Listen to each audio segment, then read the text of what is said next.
বাংলাদেশের 13তম নবসৃষ্ট city corporation Bogura city corporation, যেটি মাননীয় প্রধানমন্ত্রীর অনুমোদন সাপেক্ষে এবং আমাদের মন্ত্রীর অনুমোদন সাপেক্ষে নতুন প্রশাসক হিসাবে বগুড়া জেলা বিএনপির সহসভাপতি এবং এক সময়কার উনি 9 বছর বগুড়া জেলা ছাত্র দলের সভাপতি ছিলেন, যুব দলেরও আহ্বায়কের দায়িত্ব পালন করেছেন, সভাপতির দায়িত্ব পালন করেছেন। তাকে প্রশাসক হিসাবে গতকাল এটি ফাইল অনুমোদন হয়েছে এবং প্রজ্ঞাপন আমরা গতকাল দিয়েছি।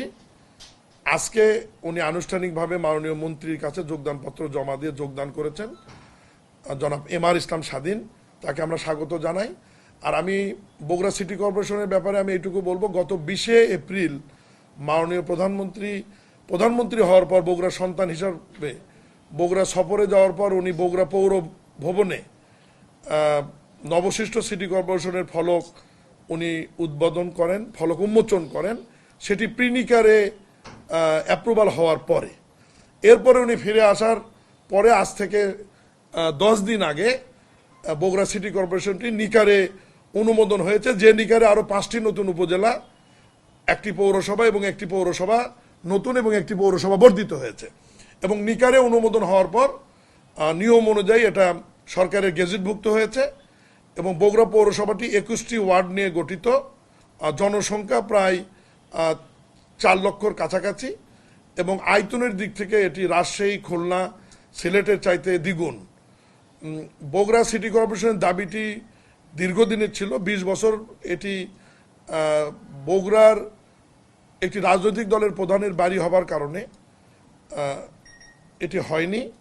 20 বছর পর বগুড়ার মানুষের দাবি অনুযায়ী মাননীয় প্রধানমন্ত্রী তার নির্বাচনী প্রতিশ্রুতিতে এটি ঘোষণা করেছিলেন এবং নির্বাচিত হওয়ার পর প্রধানমন্ত্রী হিসাবে উনি বগুড়া যে প্রথম সফর করেছেন সেই সফরে উনি ফলক উন্মোচন করেছেন এবং আজকে প্রশাসক নিয়োগের মাধ্যমে বগুড়া সিটি কর্পোরেশন আনুষ্ঠানিক রূপ পেল এবং এই প্রশাসকের হাত ধরেই আগামীকাল থেকেই বগুড়া সিটি কর্পোরেশনের পৌরসভা বিলুপ্ত হয়ে বগুড়া সিটি কর্পোরেশন রূপে আর কার্যক্রম শুরু হবে আগামীকাল থেকে।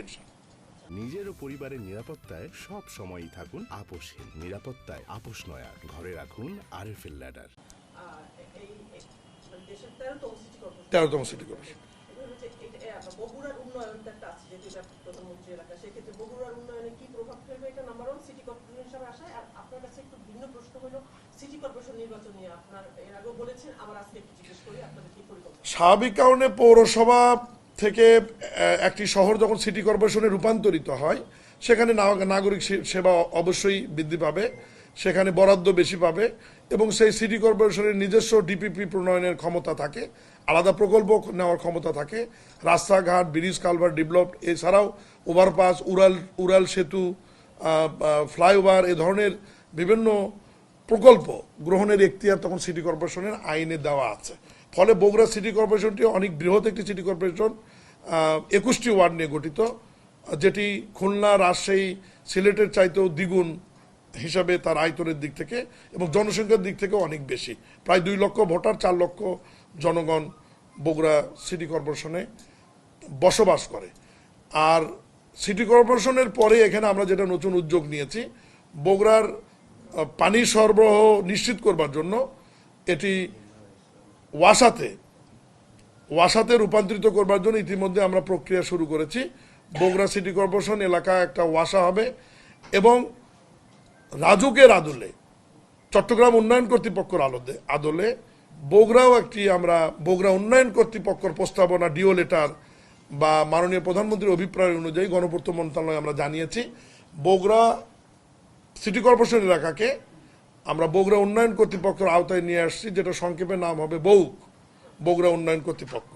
এই সিটি কর্পোরেশন হবার কারণে তাহলে এই সুবিধাগুলি আমরা ওখানে পাচ্ছি ওয়াসার অধীনে, এরপরে বগুড়া উন্নয়ন কর্তৃপক্ষ হবে।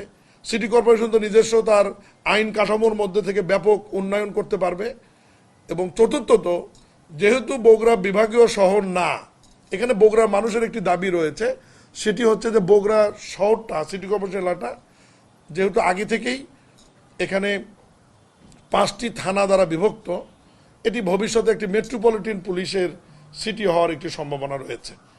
আর নির্বাচনের প্রশ্ন যেটা আপনি করেছেন, ইতিমধ্যেই গত সংসদের সেশনে সিটি কর্পোরেশন সংশোধন আইন 2026 আমরা পাশ করেছি, যেখানে প্রতীক ছাড়া, দলীয় মনোনয়ন ছাড়া সাধারণ প্রতীকে এবং সবার জন্য উন্মুক্ত পরিবেশে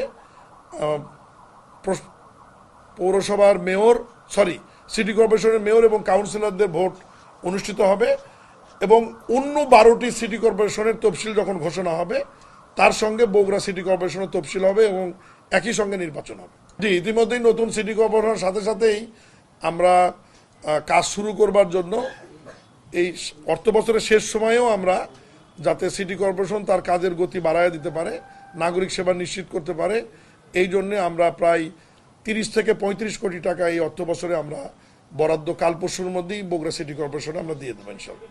30 থেকে 35 কোটি টাকা আমরা প্রাথমিক পর্যায়ে দিয়ে দেবো। অন্য দলগুলি নির্বাচনী প্রস্তুতি নিচ্ছে দলীয়ভাবে, আর যেহেতু নির্বাচনটা দলীয়ভাবে হবে না, আমাদের দলের লোকজন তো নির্বাচন করবে নিরপেক্ষভাবে।